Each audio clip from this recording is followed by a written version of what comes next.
देश के सामने रखना चाहते हैं कि क्या भारतीय जनता पार्टी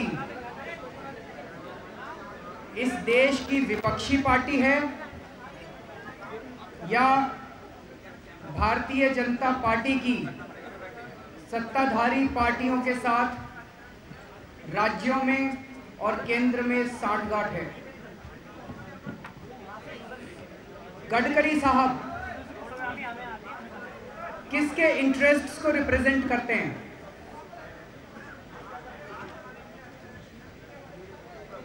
गडकरी साहब का बहुत बड़ा बिजनेस एम्पायर है। उनके जो बिजनेस इंटरेस्ट्स हैं, उनके जो व्यावसायिक इंटरेस्ट्स हैं, क्या वो महाराष्ट्र के विदर्भा के किसानों के इंटरेस्ट से क्लैश कर रहे हैं? क्या उनमें कुछ विरोध है? और क्या महाराष्ट्र के अंदर जो गडकरी साहब के बिजनेस हैं वो विदर्भा के उन किसानों की कॉस्ट पे हो रहे हैं जो कि वहां पे आत्महत्या कर रहे हैं, उनकी कीमत पे हो रहे हैं? अंजलि दमानिया जो मेरे राइट साइड में बैठी हैं, उनकी इंट्रोडक्शन की किसी को जरूरत नहीं है। ये एक पेशे से डॉक्टर हैं, हाउसवाइफ थी, अपनी डॉक्टरी कर रही थी। इन्हें महाराष्ट्र के अंदर सिंचाई घोटाले के बारे में पता चला, अन्ना आंदोलन से जुड़ी, और उसी दौरान इन्हें महाराष्ट्र में हो रहे सिंचाई घोटाले के बारे में पता चला। इन्होंने राइट टू इंफॉर्मेशन की एप्लीकेशन दायर की और उससे इनको काफी सबूत मिले और इनके सामने ये आया कि 70,000 करोड़ रुपए खर्च हो चुके, लेकिन किसानों तक उसका पानी नहीं पहुंच रहा। इन्होंने इस साल अप्रैल के महीने में बॉम्बे हाई कोर्ट में PIL फाइल की। महाराष्ट्र के अंदर कांग्रेस NCP की मिलूजुली सरकार है, कोalition गवर्नमेंट है, और वहां पे बीजेपी विपक्ष में है। तो जब 14 अगस्त को नितिन गडकरी जी मुंबई आए तो बड़ी उम्मीदों के साथ ये नितिन गडकरी जी से मिलने के लिए गई। इन्होंने सोचा था कि विपक्ष में बीजेपी है तो बीजेपी जरूर इस मुद्दे को उठाएगी, क्योंकि सत्ताधारी पार्टियां मिलकर सिंचाई घोटाला कर रही हैं। तो इनकी बड़ी उम्मीदें थी कि नितिन गडकरी जी चूंकि भाजपा के नेता हैं, वो इसको जरूर उठाएंगे, और ये सारे सबूतों के साथ बड़ी उम्मीद लेके उनसे मिलने के लिए गई कि सारे सबूत आज मैं इनको दूंगी और इनसे निवेदन करूंगी कि आप इसको उठाइए। जब ये उनसे मिली तो ये भौचक्की रह गई उनका जवाब सुनकर।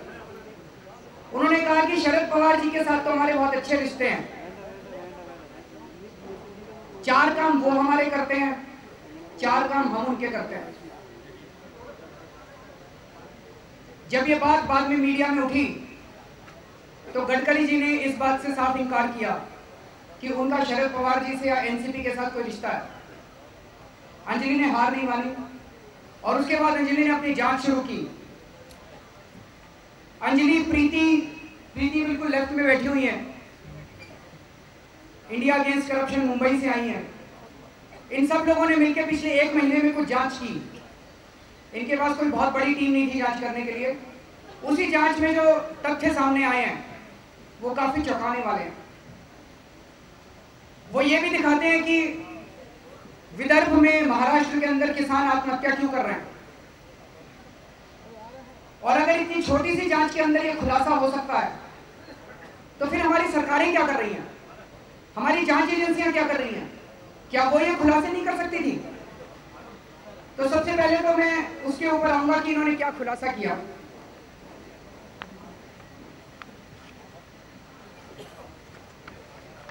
ये आपको जो प्रेस रिलीज दी गई है, इसमें आप इलेक्शन में आएंगे, द स्टोरी ऑफ गजानन खड़गे एंड अदर विलेजर्स।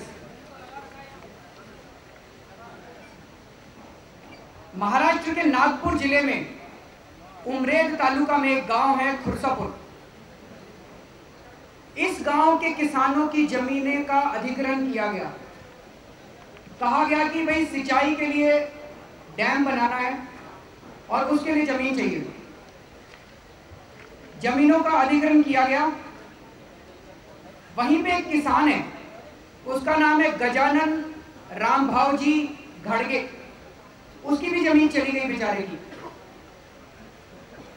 लेकिन जैसा अक्सर होता है, जमीन चाहिए तो होती है 100 एकड़, अधिग्रहित कर ली जाती है 150 एकड़, ज्यादा जमीन ले ली जाती है।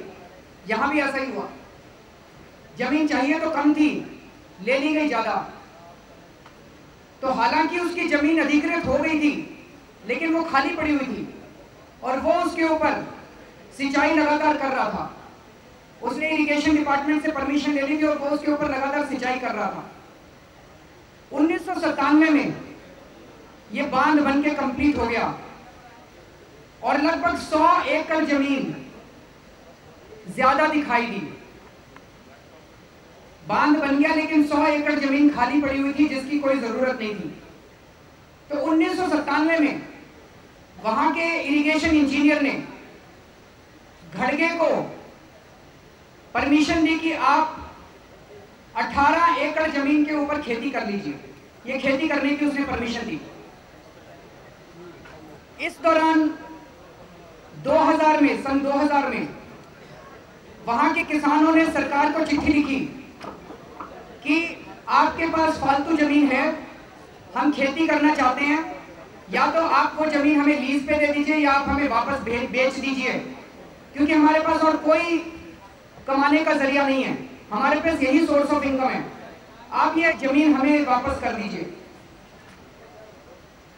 सन 2002 में, 2 साल के बाद 2000 में इन्होंने चिट्ठी लिखी कि ये जमीन हमें वापस कर दीजिए और उस चिट्ठी को इन्होंने विलासराव देशमुख जो मुख्यमंत्री थे उनको भेजा, सिंचाई मंत्री को भेजा, लैंड रेवेन्यू मिनिस्टर को भेजा, नागपुर के कलेक्टर को भेजा, नागपुर रिहैबिलिटेशन ऑफिसर को भेजा।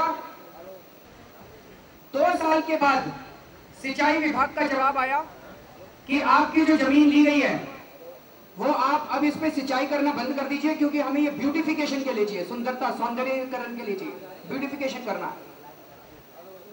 और उनको मना किया गया कि आप सिंचाई कर सकते हैं। मजे की बात यह है कि 4 जून 2005 को नितिन गडकरी जी ने वहां के तत्कालीन सिंचाई मंत्री अजीत पवार को चिट्ठी लिखी कि मुझे पता चला है कि यहां 100 एकड़ जमीन खाली पड़ी हुई है और ये जमीन आप मुझे दे दीजिए। 4 जून को उन्होंने चिट्ठी लिखी और 8 जून को 4 दिन के अंदर तुरंत अजीत पवार जी ने उस पर कार्रवाई की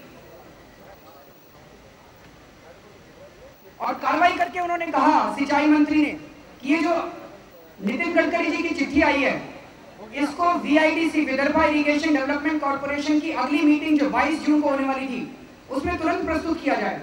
कितनी तेजी से काम हुआ।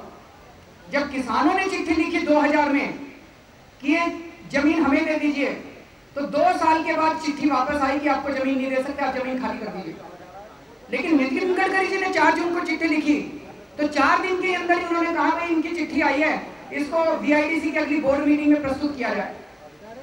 और मजे की बात यह है कि VIDC ने अगली मीटिंग में उनको वो जमीन देना मंजूर कर लिया कि नितिन गडकरी जी को जमीन दे दी जाए।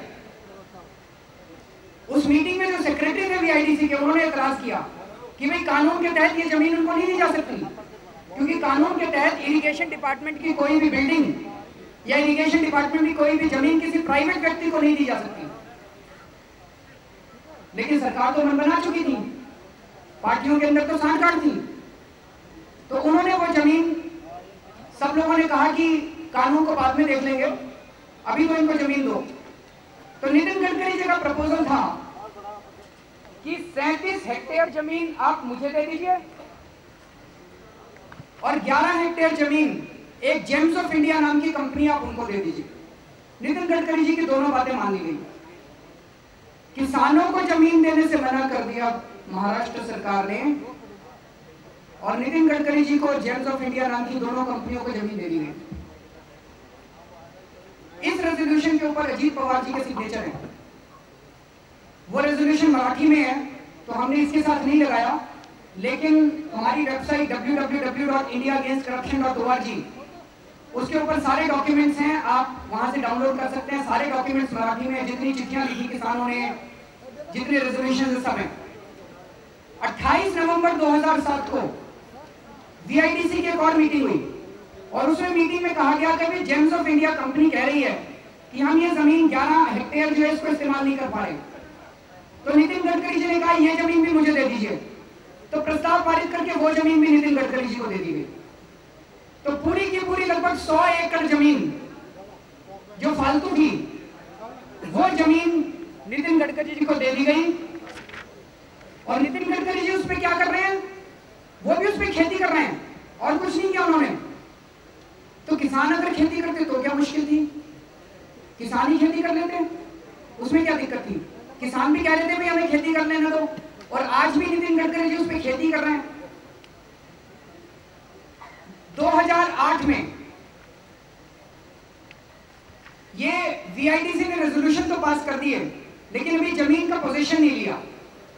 2008 6 जून 2008 को खड़गे और बाकी गांव वालों ने लोकल MLA को लिखा कि भाई कानून के मुताबिक, कानून में ये लिखा है कि अगर सरकार ज्यादा जमीन अधिग्रहण कर लेती है तो जो बची हुई जमीन है वो जमीन के गांव वालों को वापस लौटानी चाहिए, ऐसा कानून है। तो आप ये जमीन हमें वापस लौटा दीजिए, और 15 साल से हम इसके ऊपर खेती कर रहे हैं जिसके हमारे पास सबूत हैं।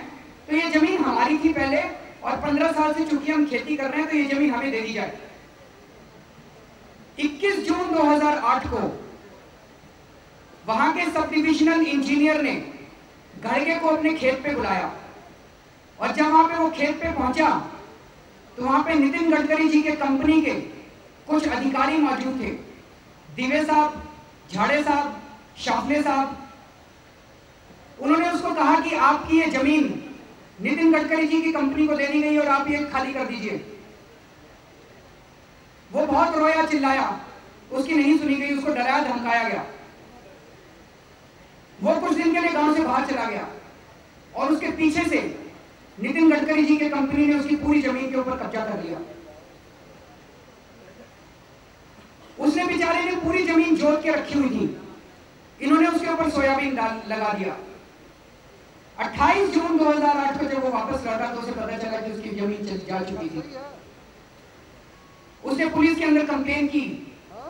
नितिन गडकरी जी के जो कंपनी के मैनेजिंग डायरेक्टर थे उनसे जाके मिला, तो कंपनी के MD ने कहा कि जो कर सकते हो कर लो, जो तुम्हारा जी चाहे कर लो, तुम्हारी जमीन जा चुकी है।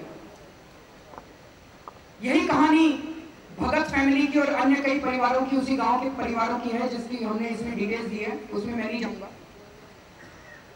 उसी गांव में पंचायत ने प्रस्ताव पारित किया, बेला गांव और तालुका उमरेद,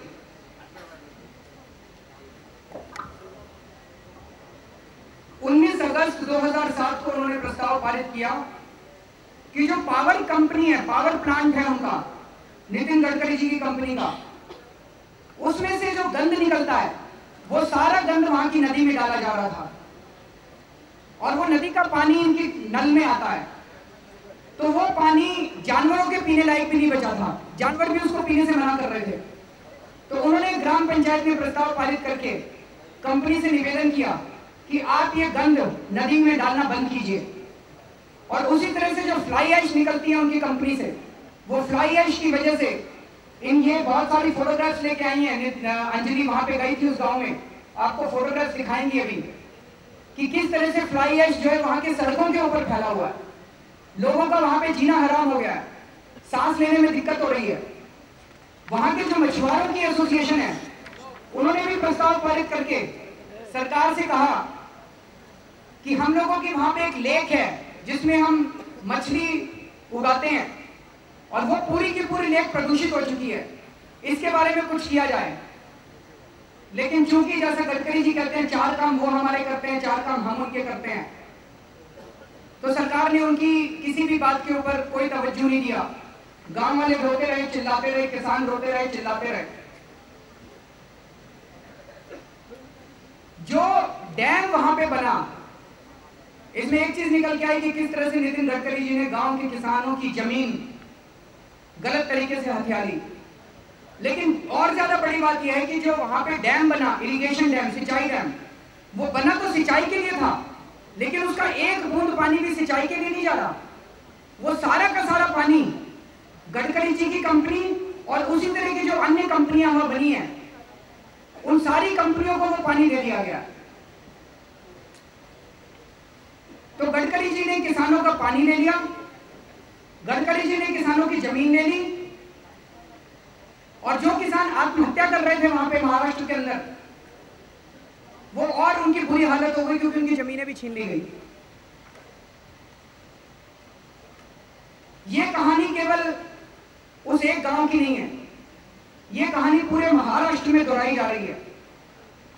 वहां पर जगह जगह पर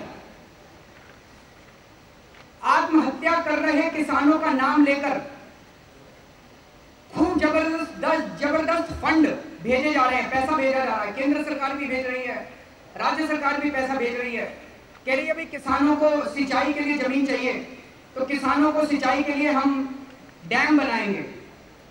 लेकिन उन डैम्स का पानी, एक तो भ्रष्टाचार है डैम बनाने में, डैम की कंस्ट्रक्शन में भ्रष्टाचार है, और दूसरा जब वो डैम बन जाते हैं तो अधिकतर डैम्स के ऊपर कैनाल ही नहीं बनाए गए हैं। जब कैनाल ही नहीं बनाओगे तो खेतों में पानी कैसे जाएगा? और अगर कैनाल बने हैं तो वो कैनाल काम नहीं कर रहे हैं, टूटे फूटे पड़े हैं, नॉन फंक्शनल है। और वो सारा का सारा पानी, लगभग सारा का सारा पानी, हो सकता है एक दो जगह थोड़ा बहुत पानी किसानों को दिया जा रहा हो, लगभग सारा का सारा पानी अजीत पवार जी ने बड़ी बड़ी पावर कंपनियों को और शुगर इंडस्ट्रीज को डाइवर्ट कर दिया।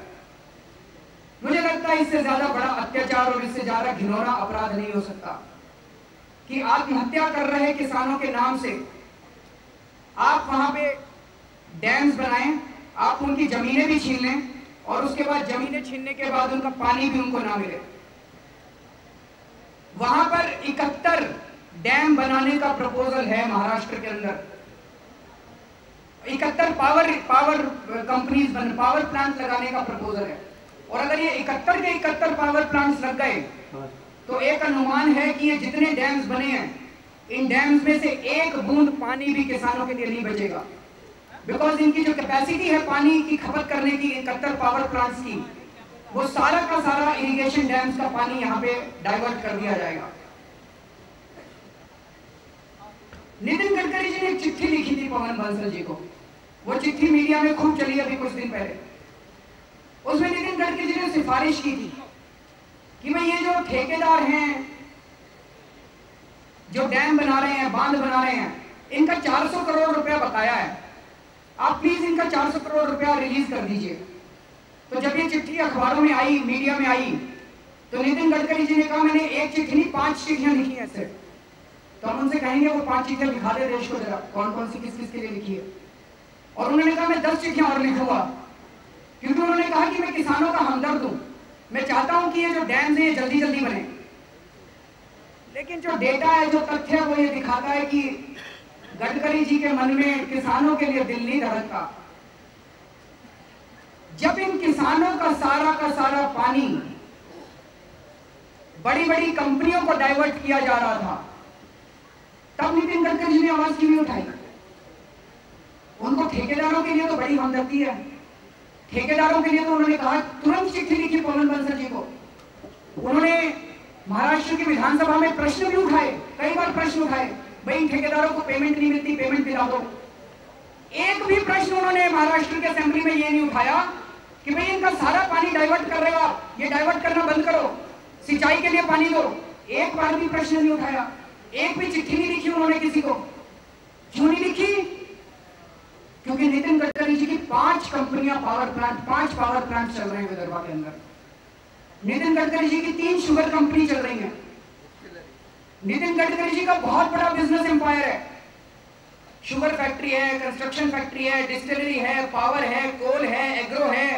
जरा सा दिखाइए, ये कैलेंडर लेके आई है, बिग बाजार है, जरा खड़े होकर दिखा दीजिए, एक एक पढ़ते जाइए।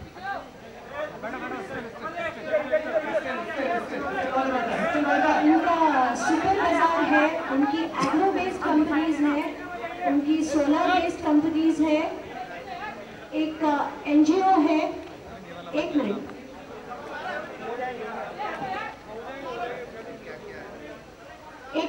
कंस्ट्रक्शन कंपनी है, भू सुरक्षा खत कंपनी है, फर्टिलाइजर कंपनी है।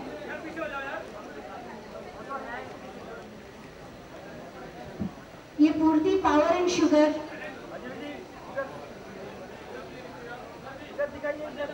महात्मा शुगर जो उंडी की कंपनी है,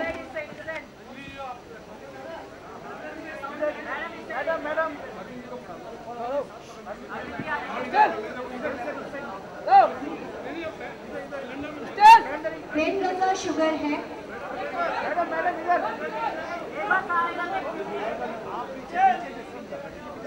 घास से बनाने वाली और एक पावर कंपनी है,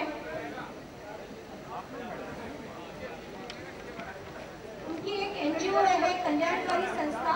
इसके बारे में भी हम कहना चाहेंगे कि इसका हमने बहुत ढूंढा, क्योंकि ये वर्धा में उनकी ये एनजीओ चलती है। वो एक छोटे से घर में है जहाँ एक ही बंदा बैठता है। ये कल्याणकारी संस्था ये चलाते हैं और इसी कंपनी के नाम पर, इसी एनजीओ के नाम पर उन्होंने सारी की सारी 100 एकड़ जमीन ली है। और अगर आप देखेंगे ये जीआर भी पास हुआ था कि खासगी संस्थाओं को कोई भी प्रकार की लैंड लीज नहीं होनी चाहिए। इसके बावजूद उनके इस एनजीओ को 100 एकड़ जमीन दे दी गई थी। इस छोटे से समय में, 1 महीने से भी कम समय में, अंजलि ने ये तो खुलासा कर दिया कि वो कौन से 4 काम हैं जो एनसीपी और कांग्रेस वाले गडकरी साहब के लिए करते हैं। बदले में गडकरी साहब क्या फायदा पहुंचाते हैं इनको? क्विड प्रो को सब कहते हैं, भाई क्विड प्रो को तो हुआ होगा, ये क्विड प्रो को क्या है? गडकरी साहब क्या फायदा पहुंचाते हैं? गडकरी साहब इस देश के लोगों का विश्वास दांव पे लगाते हैं। इस देश के लोगों ने भाजपा को विपक्ष में बिठाया था। इस देश के लोगों ने भाजपा से ये उम्मीद की थी कि अगर रूलिंग पार्टी कुछ गड़बड़ करेगी तो भाजपा उनके ऊपर आवाज उठाएगा। लेकिन गडकरी साहब अपने काम धंधों को बचाने के लिए, अपने पूरे बिजनेस एम्पायर को और आगे बढ़ाने के लिए उन्होंने सेटिंग कर ली है। रूलिंग पार्टी के साथ उनकी सेटिंग है कि आप भी कमाओ, हम भी कमाएंगे। वहां पे जो 71 प्रोजेक्ट, 71 पावर प्लांट लग रहे हैं, वो 71 पावर प्लांट कांग्रेस वालों के भी हैं, बीजेपी वालों के भी हैं, शिवसेना वालों के भी हैं, एनसीपी वालों के भी हैं, सबके पावर प्लांट हैं। तो कोई एक दूसरे के खिलाफ आवाज नहीं उठाता, आपस में सबकी सहमति है कि कोई आवाज नहीं उठाएगा। इसीलिए उन्होंने कहा अंजलि को कि ये जो सिंचाई घोटाला है इसके ऊपर हम आवाज नहीं उठाएंगे। शरद भाई, पवार भाई के साथ तो हमारे बड़े मधुर संबंध है, 4 काम वो हमारे करते हैं, 4 काम हम उनके करते हैं, तो सारी पार्टियों के आपस में संबंध है। ये भी सेटिंग है कि अगर मीडिया में कोई मुद्दा ज्यादा बड़ा बन जाए तो कहने के लिए ऑपोजिशन पार्टी, विपक्ष पार्टी थोड़ा हल्ला गुल्ला करेगी, 2 दिन के लिए संसद बंद कर देगी, 2 दिन के लिए विधानसभा बंद कर देगी, 1 दिन के लिए भारत बंद कर देगी, लेकिन वो केवल दिखावा होगा, उससे आगे नहीं जाएंगे हम लोग। ये आपस की सेटिंग है इन लोगों की। तो एक प्रश्न ये उठता है कि गडकरी साहब एक पॉलिटिशियन है या एक बिजनेसमैन है? दोनों में फर्क होता है। जो एक पॉलिटिशियन होता है, जो एक नेता होता है, जो एक राजनेता होता है, उसका धर्म होता है कि लोगों के लिए लड़े, अन्याय के खिलाफ लड़े, भ्रष्टाचार के खिलाफ लड़े। और जब वो अन्याय और भ्रष्टाचार के खिलाफ लड़ता है तो कई बार ऐसे मौके आते हैं जब उसको अपना जीवन और अपना सब कुछ दांव पे लगाना पड़ता है। लेकिन जो एक बिजनेसमैन है वो सबके साथ बना के चलता है, सारी पार्टियों को खुश रखता है, किसी को दुश्मन नहीं बनाता। तो बिजनेसमैन क्या एक सक्सेसफुल पॉलिटिशियन बन सकता है? ऐसा प्रतीत होता है कि नितिन गडकरी साहब पॉलिटिशियन नहीं है, वो देश के लोगों के हितों की सुरक्षा नहीं कर सकते, वो एक राजनेता नहीं है, वो राजनीति में नहीं है, वो भाजपा का इस्तेमाल करके केवल अपने बिजनेस एम्पायर को आगे बढ़ा रहे हैं। और ज्यादा बड़े दुख की बात यह है कि भाजपा ने अपना संविधान संशोधित करके उनको 3 साल के लिए और अपना अध्यक्ष चुन लिया है। मैं अब अंजलि से कहूंगा कि वो अगर इसमें कुछ ऐड करना चाहे तो कर सकती है।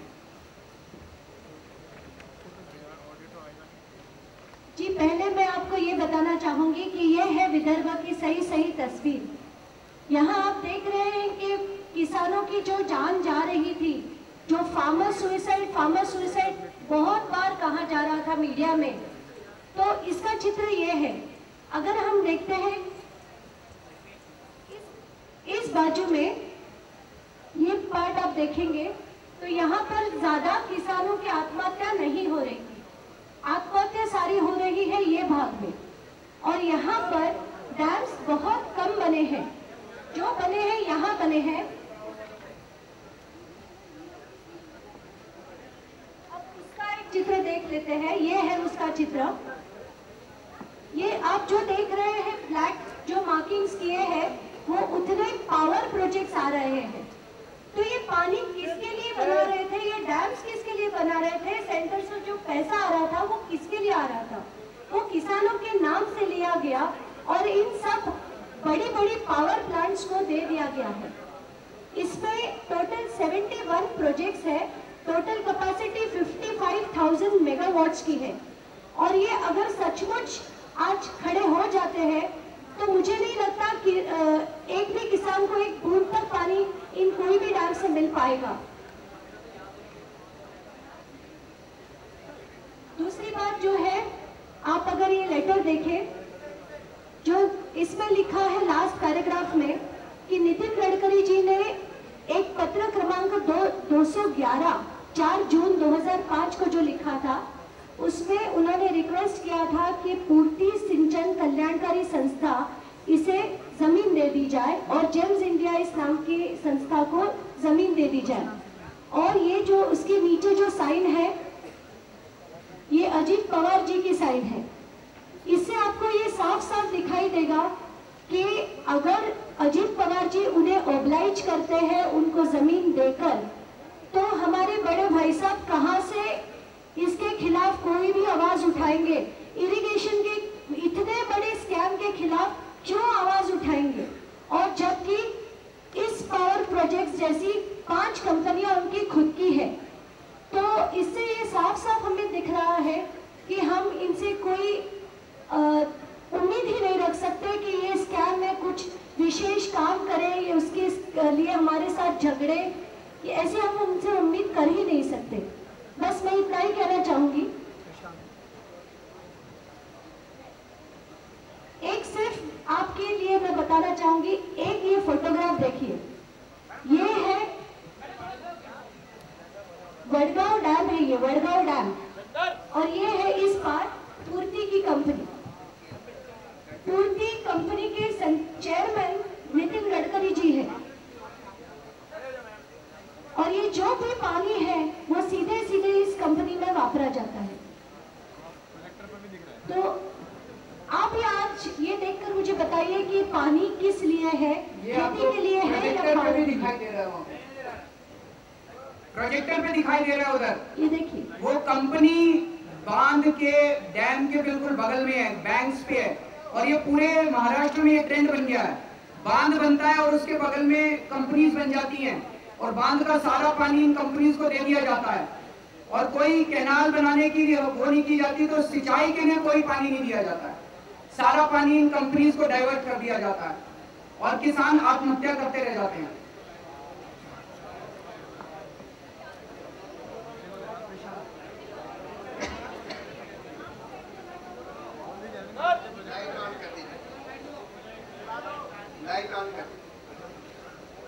देखिए, ये जो अभी आपके सामने तथ्य आए, इसमें पहली बात तो आप ये देखिए कि इस देश में या महाराष्ट्र में क्या हुआ है, इरिगेशन स्कैम में क्या हुआ। एक तरफ ये जो इरिगेशन के प्रोजेक्ट्स बने, ये जो बांध बने, जिसमें 70,000 करोड़ रुपया राज्य सरकार का लगा दिया गया, जो कि सैंक्शन जब हुए थे तो उससे चौथाई से भी कम दाम के थे। मोडस ऑपरेंडी स्कैम का ये था कि पहले एक कॉन्ट्रैक्ट दिया जाता था बांध बनाने के लिए किसी कॉन्ट्रैक्टर को 200 करोड़ या 400 करोड़ में, कुछ ही महीने में उसका दाम 5 गुना, कहीं कहीं 10 गुना कर दिया जाता था। और ये तो एक स्कैम हुआ, यानी कि आपने करीब 90% पैसा जो खर्च हुआ इन बांधों पे, वो आपने अवैध तरीके से इन कॉन्ट्रैक्टर्स को दे दिया और उनसे घूस खा लिया। उसके अलावा बांध आपने ऐसी जगह बनाए जहां पर किसानों की आत्महत्या नहीं हो रही थी, बल्कि जहां पर शुगर कंपनियां या पावर कंपनियां लग रही थी, जिनको सीधा सीधा इस बांध का पानी दिया गया और किसानों को बहुत कम दिया गया। उसके अलावा आपने इन बांधों के लिए खूब सारी जमीन अधिग्रहण कर ली, जितनी आपको बांध के लिए जरूरत थी उससे भी ज्यादा। और उसके बाद जो बाकी जमीन थी आपने गडकरी के कंपनियों को या इस तरह की और कंपनियों को बांट दी, किसान को वापस करने के बजाय। ये तो एक एस्पेक्ट है स्कैम का, इस मुद्दे का। दूसरा मुद्दा जो अरविंद ने जिस पर बोला कि आज इस देश में कैसे पॉलिटिशियंस हो गए, कैसे राजनेता हो गए। 17 कंपनियां हैं गडकरी जी की, शराब बनाते हैं, पावर की कंपनियां हैं, शुगर की कंपनियां हैं, हर तरह की कंपनियां हैं। और हम देख रहे हैं कि वो अपने पद का दुरुपयोग करके, क्योंकि वो एमपी रहे हैं, भाजपा के प्रेसिडेंट हैं, ऑपोजिशन लीडर होने के तौर पर इस स्कैम का मुद्दा उठा सकते हैं, लेकिन उसके बजाय पद का दुरुपयोग करके अपनी बिजनेस इंटरेस्ट को सीधा सीधा फायदा पहुंचा रहे हैं। और यही सांठगांठ अब हमको पूरे सारी जितनी सत्ताधारी पार्टियां हैं सब में दिख रही है कि इस देश में एक भ्रष्ट माफिया का गिरोह इन सारी सत्ताधारी पार्टियों के ऊपर काबिज हो गया है। और इसीलिए उनको ये धौंस हो गई है कि हम तो चाहे 90% लोग इस देश के जन लोकपाल बिल मांगे, लेकिन हम जन लोकपाल बिल नहीं लाएंगे पार्लियामेंट में, क्योंकि हम पार्लियामेंट में काबिज हैं। और आपकी हिम्मत नहीं है, आपकी हिम्मत हो तो आप पार्लियामेंट में चुनाव जीतकर दिखाइए। ये इनकी धौंस नहीं, क्योंकि इनको ये लगता था कि इस पार्लियामेंट के चुनाव में या इस चुनावी खेल में सिर्फ ये भ्रष्ट लोग, जिनकी पूरा एक भ्रष्ट लोगों का क्लब बन गया है, यही लोग जीत सकते हैं। और ईमानदार लोग जिनके पास पैसा ना हो वो इस क्लब में प्रवेश ही नहीं कर सकते। ये इनकी धौंस थी। और इसीलिए हमने इनकी चुनौती स्वीकार करी और हमने बोला ठीक है, हम चुनाव लड़कर दिखाएंगे, इस देश की जनता के दम पर लड़कर दिखाएंगे, पैसे के आधार पर नहीं लड़कर दिखाएंगे। और उस पर अब देखिए इनकी बौखलाहट, जब एक के बाद एक ये खुलासे होने लगे, रॉबर्ट वाड्रा, सलमान खुर्शीद, नितिन गडकरी, तो अब इनकी बौखलाहट यहाँ इस हद तक पहुंच गई कि आज सलमान खुर्शीद साहब ने धमकी दी है कि अभी तक तो हम कलम का इस्तेमाल करके काम करते थे, अब खून से खेलेंगे। अरविंद केजरीवाल फर्रुखाबाद आकर देखें, आ तो जाएंगे, लेकिन ये देखते हैं कि यहां से बाहर कैसे जाएंगे। ऐसी धमकी, ऐसा आदमी जो इस देश का कानून मंत्री है, वो अपने आप को कोई माफिया का डॉन समझने लगा है, इस तरह की धमकी दे रहा है। और इसलिए अब समय आ गया है इस पूरे देशवासियों को, इस पूरे देश को ये बात समझ लेने का कि किस तरह की सत्ता की राजनीति, पैसे से सत्ता और सत्ता से पैसा। पहले कहते थे क्रिमिनलाइजेशन ऑफ पॉलिटिक्स, और उसके बाद क्रिमिनल्स ही सारे पॉलिटिक्स में और इन सत्ताधारी पार्टियों में आ गए, जो कि और अब हम ये देख रहे हैं कि एक दूसरी ब्रीड क्रिमिनल्स की, जो कि अपना बिजनेस एम्पायर फैला रहे हैं, और सैकड़ों करोड़ रुपया बना रहे हैं। इस तरह की राजनीति करके वो चल रहा है। एक क्वेश्चन आंसर्स पे आने के पहले छोटा सा मैं कहना चाहूंगा कि हमने अभी कुछ दिन पहले देखा था कि किस तरह से हरियाणा के अंदर वाड्रा साहब किसानों की जमीन लूटने में लगे हुए हैं। आज हमने देखा कि महाराष्ट्र में किस तरह से गडकरी साहब किसानों की जमीन लूटने में लगे हुए हैं। वाड्रा साहब कांग्रेस की अध्यक्षा के दामाद हैं और नितिन गडकरी साहब तो भाजपा के ही अध्यक्ष हैं। दोनों पार्टियों के जब चोटी के नेता इस देश के किसानों को लूटने में और उनकी जमीनों को लूटने में लग जाएंगे तो इस देश के किसानों का क्या भविष्य रह जाता है। दुख की और बात यह है कि जब हमने पिछले अभी कुछ दिन पहले वाड्रा साहब के बारे में खुलासा किया तो बड़ा आश्चर्य हुआ कि शरद यादव जी उनके बचाव के अंदर सामने आए। एनडीए के कन्वीनर है शरद यादव जी, कहते हैं कि विपक्ष में है, लेकिन विपक्ष वाले भी उनके बचाव में सामने आए। शरद पवार जी उनके बचाव में सामने आए, अखिलेश यादव जी उनके बचाव में सामने आए। हमने तो सोचा था कि वो केवल गांधी परिवार के दामाद हैं, हमें तो पता ही नहीं था इन सबके भी दामाद हैं। वो सारे के सारे तिल मिला गए पूरी तरह से। ऐसे नजर आता है ये सारा का सारा एक ही परिवार है। सुषमा स्वराज, अरुण जेटली, नितिन गडकरी, सलमान खुर्शीद, कपिल सिब्बल, रॉबर्ट वाड्रा, सोनिया गांधी, शरद पवार, मायावती, ये सब एक ही परिवार है। ये हम लोग बेवकूफ हैं जो हमें बेवकूफ बनाते हैं। चुनावों में आके कहते हैं इस पार्टी को वोट दो, उस पार्टी, वो पार्टी किसी भी पार्टी को वोट दे लो, अल्टीमेटली ठेके सबको मिलते हैं, पावर इंडस्ट्री सबकी रखती है और कोई पार्टी सत्ता में आ जाए सिंचाई का पानी किसान तक नहीं पहुंचता। डैम बनाने के लिए उनकी जमीनें छीनी जाती हैं लेकिन डैम का पानी किसानों तक नहीं पहुंचता।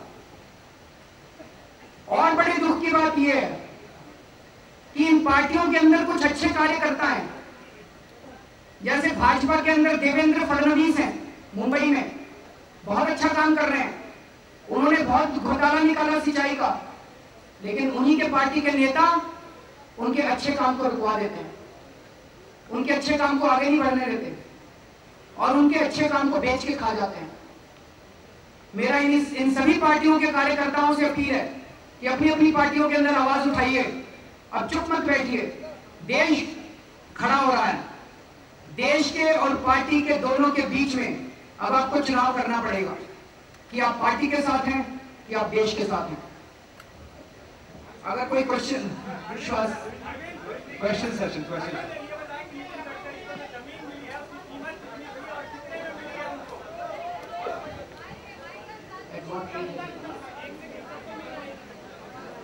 हमें उसका दाम नहीं पता है, लेकिन वो जमीन उन्हें मिल नहीं सकती थी, वो लीज पे मिली है।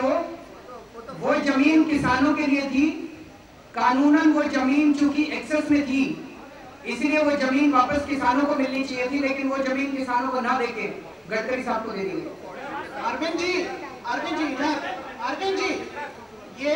ये जिस लैंड की आप बात कर रहे हैं, विदर्भा में जिन किसानों की मृत्यु हुई है या मौतें हुई है, क्या इस लैंड के बाद ऐसे कुछ किसानों के नाम आपको आए हैं कि इस लैंड के देने के बाद हुआ है? और दूसरा मेरा आपसे प्रश्न है कि नितिन गडकरी एक अमीर किसान बन गए हैं। नितिन गडकरी अगर एक अमीर किसान बन गए हैं, इरेगुलरिटी कहाँ पर है, कहाँ देख रहे हैं? क्योंकि लैंड जो डिस्ट्रीब्यूट हुआ है वो कुछ ना कुछ नियम कायदे के अनुसार हुआ है। देखिए, इरेगुलरिटी दो तरह की है।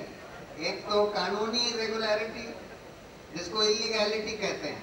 इलीगैलिटी ये है कि आपने सार्वजनिक हित के लिए, पब्लिक पर्पस के लिए भूमि का अधिग्रहण किया और वो भूमि एक निजी कंपनी को दे दी या निजी संस्था को दे दी, जो कि आपने सार्वजनिक हित यानी इरिगेशन डैम के लिए अधिग्रहण किया। अगर उसके लिए आपको नहीं जरूरत थी तो आप उसका अधिग्रहण, उतनी जमीन का कैंसिल करके किसानों के पास वापस छोड़ देते। दूसरा ये मॉरल इश्यू है कि भाई आप किसान को जो उस भूमि पर अपना जीवन यापन कर रहा है, जिसका जीवन उसी पर आधारित है, उस जमीन पर, उसको वो जमीन वापस नहीं करते, उससे अपना जीवन जीवन व्यापन का आपने एकमात्र साधन छीन लिया जबरदस्ती और एक निजी कंपनी को मुनाफे के लिए दे देते हैं, यानी या निजी कंपनी या निजी संस्था को, तो फिर इसमें नहीं, किसान बार बार पत्र लिखकर सरकार को याद दिला रहे थे कि जी कानून के मुताबिक ये एक्सेस जमीन किसानों को वापस मिलनी चाहिए, लेकिन उस कानून को ध्यान में नहीं रखा गया और ये नितिन गडकरी जी को जमीन दे दी गई। दूसरा, VIDC की मीटिंग में सेक्रेटरी ने बार बार कहा कि इरिगेशन की कोई भी जमीन या बिल्डिंग किसी भी प्राइवेट ऑर्गेनाइजेशन को नहीं दी जा सकती, उसके बावजूद उनको वो जमीन दी गई। तीसरा, ये जो डैम बनाया गया था, इसका पानी किसानों को खेती करने के लिए और सिंचाई के लिए इस्तेमाल किया जाना था, वो पानी खेती और सिंचाई के लिए इस्तेमाल ना करके वो पानी इनकी कंपनी को दिया गया। तो ऐसा व्यक्ति जो कि अपने बिजनेस को बढ़ाने के लिए ये सब कॉम्प्रोमाइजेस कर रहा है, वो गरीब किसानों के मुद्दे को कैसे उठा सकता है, क्योंकि उसका तो डायरेक्ट कॉन्फ्लिक्ट ऑफ इंटरेस्ट है। प्रशांत जी अभी प्रशांत जी ने जो जवाब दिए उसमें से कुछ जवाब मुझे गलत लग रहे हैं, जो मैं आपसे क्लियर करवाना चाहता हूं सर। क्या ये सारी कंपनियां, जो 17 कंपनियां जो आपने बताई, सारी निजी हैं? इनमें से कई सारी कोऑपरेटिव सेक्टर में, कई सारी इनके भी NGOs हैं, या आपने सारी की सारी निजी कंपनियां? प्लीज क्लियरिफाई करें। नहीं, एक तो कम से कम उनका NGO है जिसका जिक्र अंजलि ने किया, लेकिन वो NGO जैसे वो कह रही है कि कुछ खास काम वाम नहीं कर रहा है, लेकिन दूसरा बाकी तो इनकी कंपनियां ही हैं। 17 से ज्यादा कंपनियां हैं, 17 कंपनियों की तो कल बैलेंस शीट हमने ROC की वेबसाइट से डाउनलोड की है। अगर आप हमारे ऑफिस में आएंगे तो हम आपको सारी दिखा देंगे। अरविंद आपने गडकरी का जिक्र किया, क्या बताइए कुल कितनी जमीन? आपने करीब 100 एकड़ बताई, कुल कितनी जमीन, एग्जैक्ट कितनी जमीन उनको मिली है? 48 हेक्टेयर्स के करीब है। 48 हेक्टेयर्स इसमें लिखा हुआ है साफ साफ, 2 बार मिली है। एक बार 37 हेक्टेयर्स मिली है, एक बार 11 हेक्टेयर्स मिली है, तो 48 हेक्टेयर्स के करीब है, जो कि लगभग 100 एकड़ से ज्यादा है। अंजलि मेरा सवाल आपसे है, क्या करगज में एक डैम प्रोजेक्ट में आपकी एक प्लॉट पड़ रहा था, उसको रिलोकेट करने के लिए आपने क्या सिंचाई विभाग को कोई चिट्ठी लिखी थी और कहा था कि 750 मीटर आगे बढ़ा के एक आदिवासी गांव है उसका लैंड एक्विजिशन कर लिया जाए? हाँ बिल्कुल कहा था मैंने, ये बार बार हर चैनल पे कहा है कि शुरुआत तो वहीं से हुई थी। मेरी जमीन करजत में थी जहाँ डैम आ रहा था, जिसके लिए मैंने पहले शुरू किया था उनको खत लिखना, क्योंकि हमारी खुद की जमीन जा रही थी।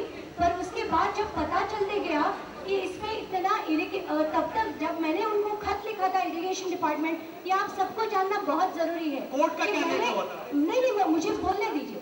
10 जून 2011 को मैंने ये खत लिखा था इरिगेशन डिपार्टमेंट को कि मेरी इतनी जमीन है कोंडाने में, और ये जब लिखा था तो ना कोई टेंडर फ्लोट किया गया था, ना टेंडर अवार्ड किया गया था, ना किसी को इतने फास्ट काम करने की परमिशन मिली थी। ये सब जो हुआ वो सब्सिक्वेंटली हुआ, ये आपकी इंफॉर्मेशन के लिए। कोर्ट का कौन सा डिसीजन? एक सेकेंड इनकी पहले बात पूरी कर दीजिए, बिकॉज इस प्रकार के एलिगेशंस तो हर एक बंदे पे आ जाने हैं। जो भी आवाज उठाएगा उसकी आवाज कुचल दी जाएगी, या तो कुछ ना कुछ ऐसे बवाल खड़े कर दिए जाएंगे।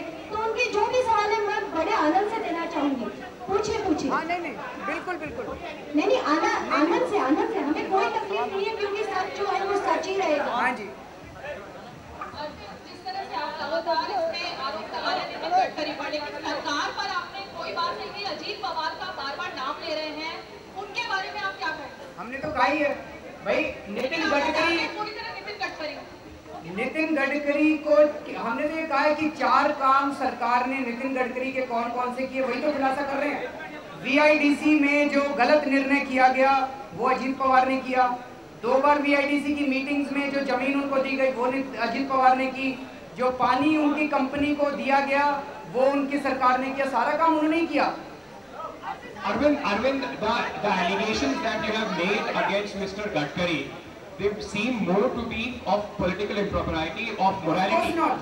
Where is the evidence of him trying to pressurize or trying to ask for a quid pro quo between Mr. Ajit Pawar and Mr. Gadkari? That is exactly what I have said.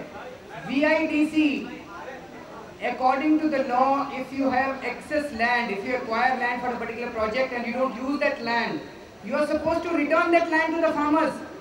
Farmers have been asking that please return our land.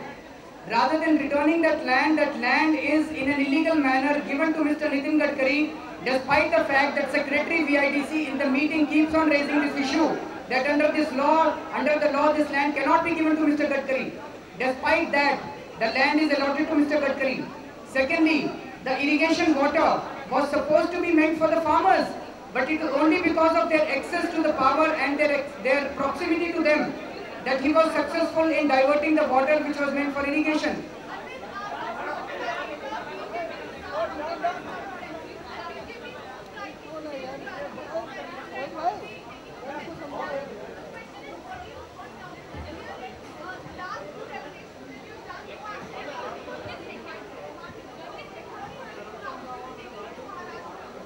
इनका प्रश्न बिल्कुल जायज है। ये पूछ रही हैं कि अभी थोड़ी देर के बाद बीजेपी एक अपनी प्रेस कॉन्फ्रेंस करने वाली है और बीजेपी अपनी प्रेस कॉन्फ्रेंस में कहेगी कि ये सब बेबुनियाद है। वो रिएक्शन प्रेडिक्टेबल है। कांग्रेस कहेगी कि नितिन गडकरी दोषी है, बीजेपी कहेगी कि ये सब बेबुनियाद है। ना कांग्रेस उसकी जांच कराएगी, ना बीजेपी जांच करवाएगी और दोनों के दोनों एक दूसरे को गालियां देंगे और हम बेवकूफ बनते रहेंगे। हमारा मकसद क्या है? हम ये सब क्यों कर रहे हैं? हमें कोई उम्मीद नहीं है कि कोई जांच होगी। ना रॉबर्ट वाड्रा जी के खिलाफ जांच होगी, ना सलमान खुर्शीद जी के खिलाफ जांच होगी और ना ही नितिन गडकरी जी के खिलाफ जांच होगी।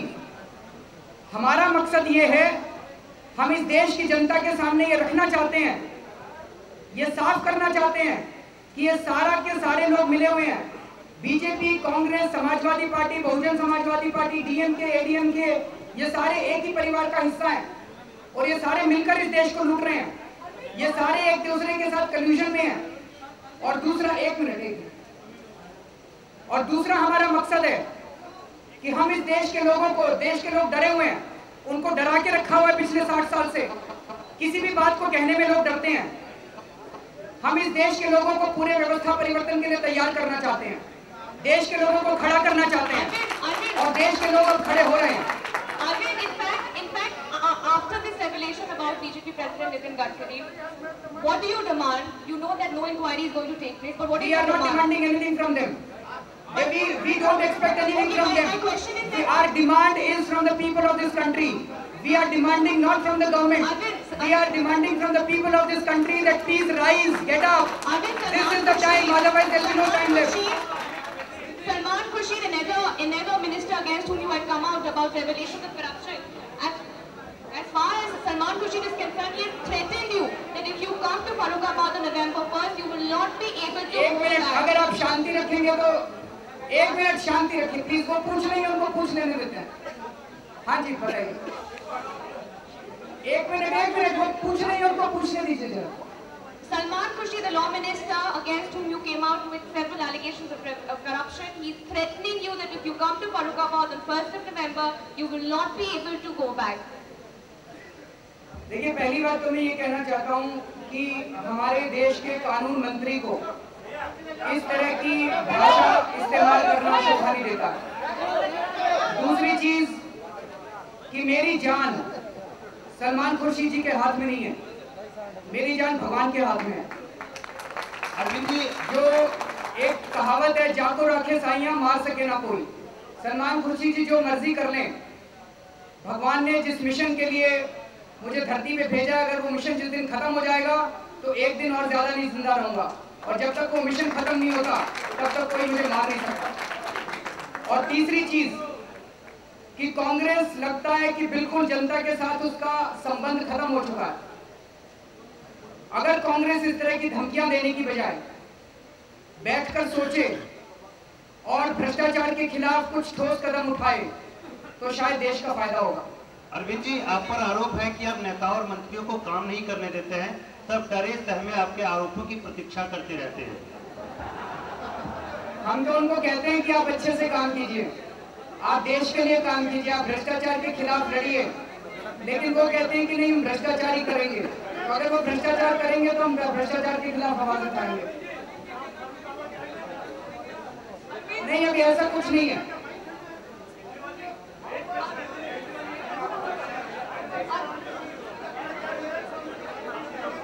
From Arvind, I need to ask you, are you taking this kick? These are insinuations at best every time you come up with these things. We are not going to the court. हमारा मकसद, हम कोई विच hunting नहीं कर रहे हैं। हमारा मकसद किसी एक आदमी या दो लोगों को जेल पहुंचाना नहीं है, क्योंकि सारी की सारी व्यवस्था भ्रष्ट हो चुकी है, सभी भ्रष्टाचार में डूबे हुए हैं। You don't want the case to be taken up seriously, just like a press conference and that's the end of it. हमने रॉबर्ट वाड्रा के खिलाफ आवाज उठाई, उसके बाद आप लोगों ने उसको आगे बढ़ाया। सारा काम हम थोड़ी करेंगे, थोड़ा आप करेंगे, थोड़ा हम करेंगे, थोड़ी जनता करेगी। Arvind, so far you've been accused that you're only and you're all of you're only making allegations against the Congress. Now you finally made a strong allegation against somebody from the BJP. BJP is party president. So you trying to do a balancing? आप तो किसी भी तरह से देख सकते हैं, जैसा मैंने कहा कि सारी पार्टियां मिली हुई हैं, सब मिलकर भ्रष्टाचार कर रही हैं।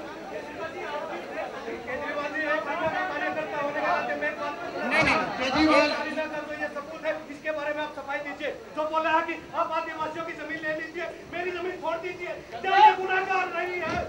एक मिनट, इसका जवाब मैं बहुत आनंद से बहुत देना चाहूंगी। नहीं ये लेटर नहीं, मैं बताती हूँ। ये 10 जून 2011 को जो मैं आपको बता रही थी, ये लिखा हुआ लेटर है। इसमें जो हमारे भाई साहब कह रहे हैं, भाई साहब आप ही खड़े हो जाइए, आप ही खड़े हो जाइए, आप ही खड़े हो जाइए। आप आए खुद से, आप आए भाई साहब, आप आए, आप जो भी है, कोई बात नहीं। मुझे तो एक बड़ा आनंद हो रहा है कि ये पॉइंट रेज हुआ है, क्योंकि ये पॉइंट बार महाराष्ट्र में भी रेज किया गया था। इसके लास्ट 2 लाइन्स मैं पढ़ के सुनाती हूँ। ये जो भाई साहब कह रहे हैं कि मैंने कहा है मेरी जमीन बचाए, आदिवासी की ले ले, तो ये है, हम आपको अभी बता देते हैं। इसकी लास्ट लाइन बोलती है कि आप अगर इसे 700 मीटर्स पीछे ले लेते हैं, इसके पीछे प्राइवेट लैंड नहीं है, आदिवासी लैंड है, and I am sure they will be adequately compensated. इसका मतलब हमारे भाई साहब को समझ में आता है या नहीं, हमें नहीं पता। नहीं आता होगा तो हम आपको इसका हिंदी में अनुवादन करके बोलते हैं कि आदिवासियों की जो जमीन है, उन आदिवासियों को जमीन की जगह जमीन मिलती है, कभी पैसे नहीं दिए जाते। तो हमें ये यकीन है कि उनको अपनी आदिवासी जमीन वापस मिलेगी, इसका ये अर्थ है। आपकी जानकारी के लिए बता रहे हैं। अरविंद 2 सवाल संजय भ्राता, इंडिया टीवी। सवाल ये है कि जमीन जिस पर्पज के लिए ली गई हो उसी के लिए इस्तेमाल होनी चाहिए, उसके अलावा किसी के लिए इस्तेमाल नहीं होनी चाहिए। तो प्रशासन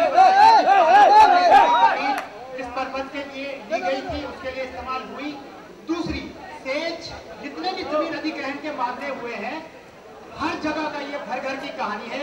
आपने सिर्फ एक ही पिक किया, और क्यों नहीं पिक किया?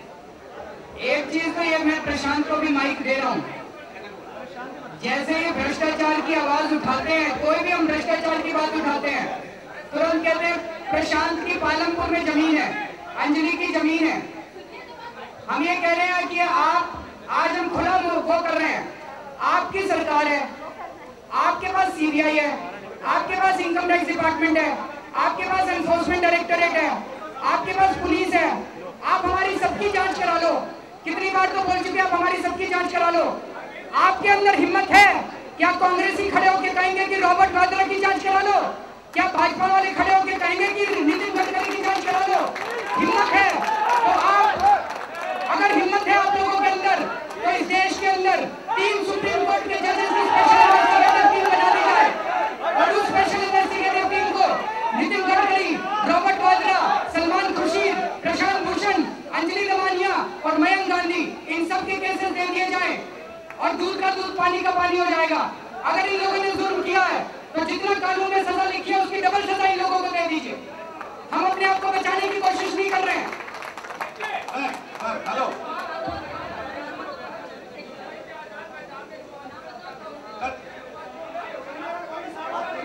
वो वेबसाइट के ऊपर पड़ा हुआ है, आपको दिखा देंगे, वेबसाइट के ऊपर, indiaagainstcorruption.org।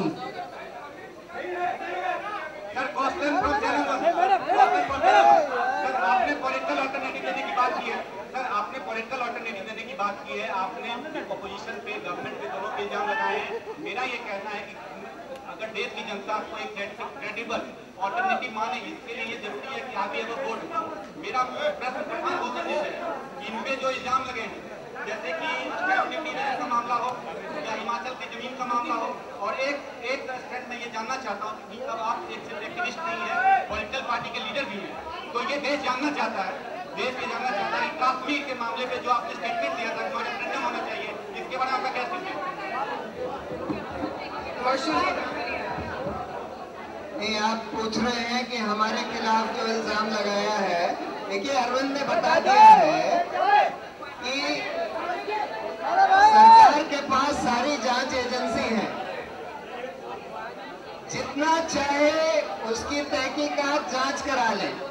हिमाचल में जो जमीन की बात उठाई गई है, हिमाचल में सरकार से हमको कोई जमीन नहीं मिली। हम लोगों ने एक शिक्षा की चैरिटेबल संस्था बनाई है, जिसमें कि पब्लिक पॉलिसी और वहां पर लोकल एक छोटा सा एजुकेशनल इंस्टीट्यूशन चल रहा है। उस संस्था के लिए मेरे पिताजी ने 5 करोड़, करीब 5 करोड़ रुपए अपने डोनेट किए हैं। उससे वो जमीन खरीदी गई है, उससे वहां बिल्डिंग्स बनाई गई है। सरकार ने सिर्फ परमिशन दी थी कि ये संस्था वो 12 एकड़ जमीन, जो कि एक पुराना चाय का बागान था, जो कि चाय के बागान की तरह इस्तेमाल भी नहीं हो रहा था, उसको इस चैरिटेबल एजुकेशनल इंस्टीट्यूशन के लिए इस्तेमाल कर सके। उसमें तो कोई किसी तरह का मुनाफा कमाने की बात हो ही नहीं सकती। बिल्कुल चैरिटेबल एजुकेशनल इंस्टीट्यूशन अपना पैसा खर्च करके बनाया गया है, सरकार से कुछ नहीं लिया गया। लेकिन फिर भी अगर कोई जांच इस पर कराना चाहता है किसी तरह की भी, तो जरूर कराए।